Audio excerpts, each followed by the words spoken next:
Hello दोस्तों, कैसे हैं आप लोग। देखो, अगर आप लोग पीएचडी कर लेते हैं तो पीएचडी के बाद हम सोचते हैं कि अब पीएचडी के बाद क्या करें।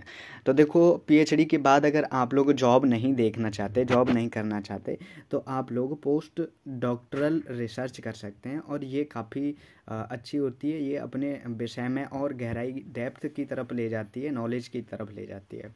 पोस्ट डॉक्टरल रिसर्च क्यों करनी चाहिए? क्योंकि ये 1 से 2 साल 2 साल की होती है। और हम इसके बारे में जान लेते हैं कि इसमें हमें क्या क्या मिलता है, क्या क्या फ़ायदे हैं इसके। तो देखो, पोस्ट डॉक्टरल रिसर्च करने में कितना टाइम लगता है ये देख लेते हैं। ड्यूरेशन जो लगती है इसमें 2 से 5 साल का टाइम लगता है, डिपेंडिंग ऑन रिसर्च टॉपिक और कॉम्प्लेक्सिटी। फंडिंग अवेलेबिलिटी और प्रोजेक्ट रिक्वायरमेंट्स होते हैं। होस्ट इंस्टीट्यूशन की पॉलिसीज अलग अलग होती हैं, ठीक है। फ्लेक्सिबल नेचर, हम इसे पार्ट टाइम में भी कर सकते हैं और फुल टाइम में भी कर सकते हैं। और अगर हमें प्रोजेक्ट स्पेसिफिक रिसर्च करने की ज़रूरत है तो इसको थोड़ी छोटी हो सकती है। ये 1 से 2 साल की भी हो सकती है। दूसरा पॉइंट है, पोस्ट डॉक्टरल रिसर्च में कितना पैसा लगता है। तो जनरली पोस्ट डॉक्टरल रिसर्च के लिए डायरेक्ट खर्चा जो है हमारा होता है, क्योंकि हमें इसकी जो फंडिंग है वो एजेंसियों द्वारा दी जाती है। मतलब जब हम इसका पोस्ट डॉक्टरल रिसर्च करते हैं तो हमें पैसा मिलता जाता है, मतलब हमें फेलोशिप मिलती है, जो कि मैं बताऊंगा अभी कितने की है। और रिसर्च करते हुए स्टिपेंड भी दिया जाता है, मतलब एक तरीके से सैलरी दी जाती है, खर्चा दिया जाता है। और फंडिंग सोर्स जो हैं, देखो यूजीसी के अंतर्गत जो सब्जेक्ट आते हैं उन पे कर सकते हैं, सीएसआईआर के कर सकते हैं, डीबीटी और डीएसटी के कर सकते हैं। ये इंडिया के ऑप्शन है। मोस्टली जो फेलोशिप इसमें मिलती है वो 50,000 से 1 लाख के बीच में मिलती है। और अभी यही जो है अभी मिल रही है, उसी के अनुसार मैंने ये बताई है। Institution like IISc, IITS, IIMS fully funded हैं और ये रिसर्च ग्रांट भी देते हैं।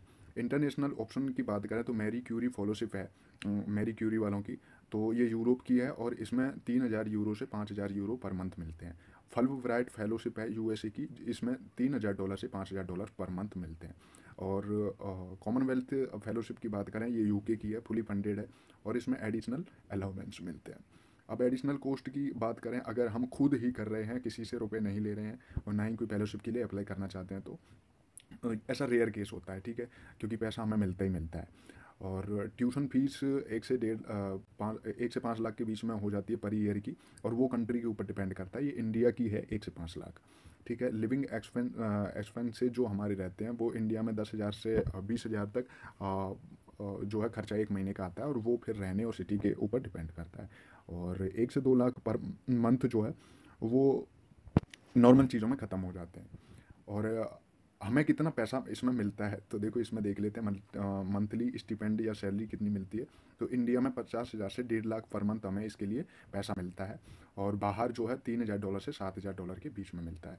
और इम्पोर्टेंट पॉइंट जो है इसके वही हैं, फंडिंग की अवेलेबिलिटी होती है, इसमें सेल्फ फंडेड रिसर्च होती है और रिटर्न ऑन इन्वेस्टमेंट होता है। तो इसी वजह से हमें ये करनी चाहिए कि 2 से 3 साल का टाइम लगता है इसमें, और इसमें हमें कहीं जॉब करने की ज़रूरत नहीं है। अपनी ही जो सब्जेक्ट है उसी में ही हमें 50 से 1 लाख रुपए की जो है सैलरी मिलती रहती है। तो अगर आप लोगों को ये करनी है तो आप लोग कमेंट करके बताना कि आप कहाँ से करना चाहते हैं और कैसे करना चाहते हैं। एंड ठीक है, ऑल द बेस्ट, अपना ध्यान रखो। एंड कोई भी कन्फ्यूजन हो तो कमेंट में हम सॉल्व करते हैं।